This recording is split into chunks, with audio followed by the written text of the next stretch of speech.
Siapa yang nggak tahu buku The Psychology of Money? Buku karya Morgan Housel ini biasanya jadi pegangan buat orang-orang yang lagi pengen kaya atau orang-orang yang lagi belajar cara mengatur keuangan. Nah, menariknya di Islam juga ada konsep-konsep untuk mengatur keuangan jauh sebelum The Psychology of Money ini terbit. Menariknya, banyak konsep-konsep di buku ini yang relate dan relevan dengan ajaran-ajaran Islam. Pertanyaannya, apakah cara kita mengejar kekayaan atau mengatur keuangan itu sudah benar atau masih salah? Nah, daripada kita bertanya-tanya, mending tonton video ini sampai selesai. Mari kita bahas.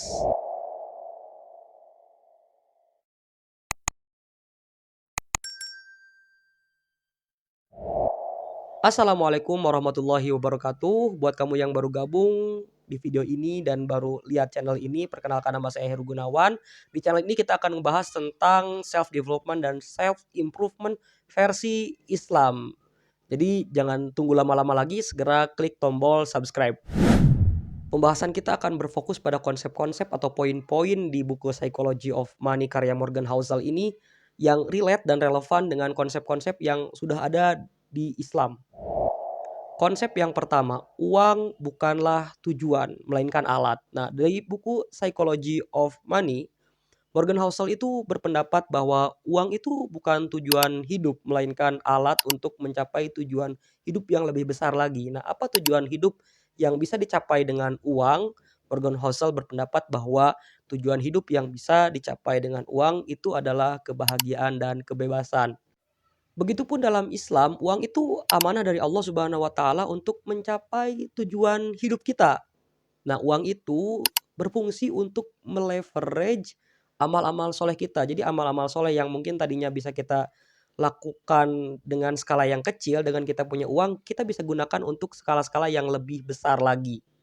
Nah, uang itu digunakan untuk menafkahi keluarga, untuk zakat, infak, sodakoh, wakaf, dan bahkan salah satu ibadah yang besar dalam Islam juga membutuhkan uang yang banyak, yaitu naik haji atau umroh. Dalam Islam, salah satu amalan yang pahalanya mengalir bahkan ketika kita sudah meninggal, itu adalah amal jariah atau sodakoh jariah. Jadi gimana caranya agar kita bisa bersodakoh jariah atau beramal jariah? Ya caranya kita harus tahu cara-cara mengatur keuangan sehingga uang kita bisa banyak dan bisa kita gunakan untuk sodakoh jariah. Konsep kedua, mengontrol emosi terhadap keputusan-keputusan keuangan. Dalam buku Psychology of Money karya Morgan Housel tuh bilang kalau misalkan keputusan-keputusan buruk dalam keuangan itu karena kita tidak bisa mengontrol emosi kita terhadap keputusan-keputusan keuangan. Nah, bentuk keputusan-keputusan keuangan yang ditentukan oleh emosi, nah bentuk dari emosinya ini adalah takut kehilangan atau sebaliknya serakah. Banyak orang yang gak mau investasi itu karena punya rasa takut, takut kehilangan. Nah, begitupun sebaliknya banyak orang yang investasi secara ugal-ugalan di aset-aset yang memang dia nggak pahami bahkan cenderung too good to be true, itu karena pengen instan dan punya sifat keserakahan. Contoh misalkan ikut-ikutan investasi yang imbal hasilnya 100% dalam waktu 2 bulan. Ini kan nggak make sense gitu. Nah, ada juga orang-orang yang tergiur dengan iming-iming mendapatkan 1 miliar dalam waktu beberapa bulan cuman dengan modal 2,6 juta aja. Nah, ini biasanya ada di MLM. Terus ada juga orang-orang yang saking pengen instannya dia melakukan judi online. Nah, ini kan orang-orang yang serakah yang pengennya mendapatkan kekayaan secara instan ya. Tapi kamu tahu nggak kalau misalkan sifat serakah manusia terhadap uang atau terhadap harta kekayaan ini udah Nabi Muhammad SAW prediksi ya.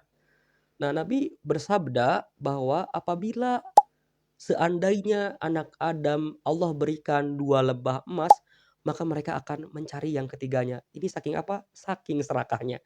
Untuk mengatasi sifat serakah ini, Islam menawarkan satu konsep namanya qanaah. Apa qanaah itu? Yaitu merasa cukup dan apa adanya. Bagaimana menerapkan qanaah dalam mengatur keuangan? Yang pertama yang harus kita lakukan adalah kita tahu angka cukup kita. Nah, kamu harus tahu cukup kamu tuh berapa, apa saja yang kamu butuhkan untuk menopang kehidupan kamu. Setelah kamu tahu angka cukupmu berapa, kejarlah kekayaan sampai di angka cukup kamu. Nah, setelah kamu kejar, ada yang lebih-lebih. Nah, kamu gunakan angka-angka atau harta-harta atau uang-uang yang lebih dari angka cukup kamu itu untuk meleverage amal soleh kamu dan meleverage manfaatnya. Nah, kamu bisa invest di instrumen-instrumen atau aset-aset yang memang pertama jelas, yang kedua kamu pahami, dan yang ketiga jelas halal ya instrumennya. Dan bisa membuat kita lebih banyak beramal soleh. 3. Pentingnya kesabaran dalam keuangan. Morgan Housel dalam bukunya Psychology of Money berpendapat bahwa kekayaan atau wealth itu dicapai dari kesabaran dan keputusan jangka panjang, bukan hasil dari keputusan jangka pendek yang cenderung impulsif. Nah, dalam Islam, sabar itu berarti menunggu dan menahan diri. Dalam membangun kekayaan, kita membutuhkan mentalitas bersabar. Jangan sampai uang kita itu dibelanjakan ke hal-hal yang tidak berguna, atau bahkan kita belanjakan ke hal-hal yang cuman untuk mengangkat gengsi kita saja. Atau kita membelanjakan uang kita ke instrumen-instrumen atau berinvestasi di hal-hal yang tidak kita pahami dan cenderung instan too good to be true. Kita harus sabar, menunggu dan menahan diri demi mencapai tujuan keuangan yang memang kita impikan. Nah, sambil kita bersabar ini, sambil kita belajar bagaimana nih caranya untuk mengelola keuangan-keuangan kita agar kita bisa mencapai tujuan-tujuan keuangan yang memang kita impikan. Bisa juga dengan mempelajari objek-objek investasi yang akan kita dalami. Yang keempat, konsep keberkahan dan pentingnya rasa syukur. Dalam buku The Psychology of Money, kebahagiaan finansial itu tidak datang dari jumlah uang, tapi datang dari bagaimana kita bisa mensyukuri uang yang ada. Ini jelas kan, Islam udah ngajarin ini. Dalam surat Ibrahim ayat 7 dikatakan la in syakartum la azidannakum. Apabila kalian bisa mensyukuri nikmat-nikmat yang telah diberikan oleh Allah kepada kalian, maka Allah akan menambah nikmat-nikmat itu. Yang harus kita lakukan adalah mensyukuri terhadap uang-uang yang kita miliki pada saat ini. Bersyukur terhadap yang kecil saat ini, pasti saat dikasih yang besar kita akan bisa lebih mensyukurinya lagi. Sambil kita membangun finansial kita, sambil kita mensyukuri apa-apa saja yang sudah kita miliki. Konsep kelima, sedekah sebagai investasi jangka panjang. Psychology of Money bilang bahwa penggunaan uang untuk membantu orang lain itu lebih membahagiakan dibanding hanya untuk disimpan. Nah, di Islam setidaknya ada 4 jalan yang digunakan untuk menyalurkan uang dalam membantu orang lain. Nah, apa saja jalan-jalan itu? Yang pertama ada zakat, yang kedua ada infak, yang ketiga ada sedekah, dan yang keempat ada wakaf. Nah, kamu tahu nggak kalau misalkan Islam itu sebetulnya nggak suka dengan uang yang mengendap lebih daripada nisab dan haul. Jadi dalam Islam ada batas untuk mengendapkan uang, yaitu 85 gram emas dan diendapkan dalam waktu 1 tahun. Nah, kalau misalkan kamu memiliki harta sejumlah atau lebih daripada 85 gram emas dan mengendap dalam waktu 1 tahun Hijriah, maka kamu wajib mensucikannya dengan cara memberikan 2,5% dari harta kamu. Nah, ini disebut dengan zakat. Contoh, kamu misalkan punya uang di celengan sebesar 100 juta dan uang ini mengendap dalam waktu 1 tahun. Maka kamu wajib mensucikannya dengan cara membayar zakat 2,5%-nya alias 2.500.000.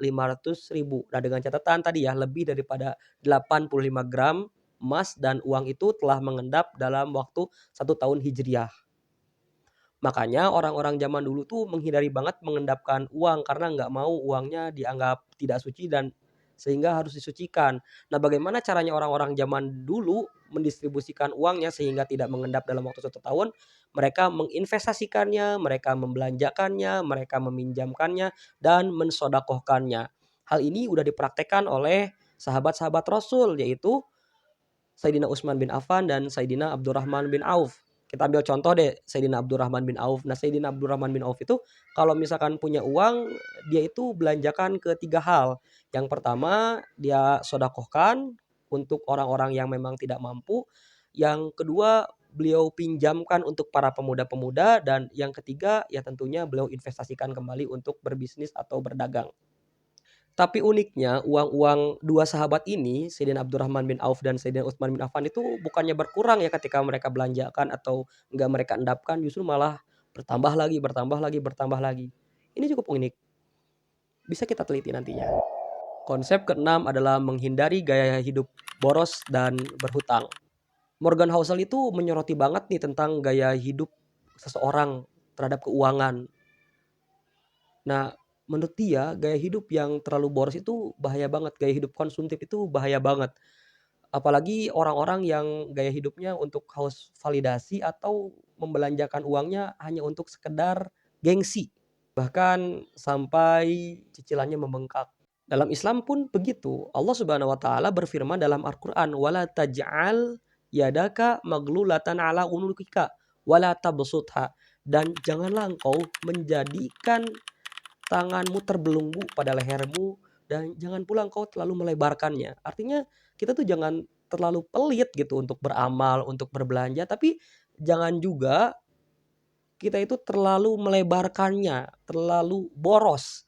Nah, jadi dari ayat ini kita bisa belajar bahwa dalam Islam pun pelit jangan, ya boros juga jangan. Jadi bener kan ternyata Islam sudah terlebih dahulu mengajarkan konsep keuangan dibandingkan buku The Psychology of Money. Tapi jangan salah, banyak konsep-konsep di buku Psychology of Money ini yang ternyata relevan dan relate dengan ajaran-ajaran Islam. Nah, gimana menurut kamu pembahasan kita kali ini? Apakah menarik? Kalau kamu suka, silahkan klik tombol like. Nah, kalau misalkan ada revisian, ada saran, ada pertanyaan, atau ada komentar, silahkan ketik di kolom komentar. Mari kita diskusi. Terima kasih sudah nonton sampai sini dan jangan lupa untuk menonton video-video saya yang lainnya. Terima kasih. Assalamualaikum warahmatullahi wabarakatuh.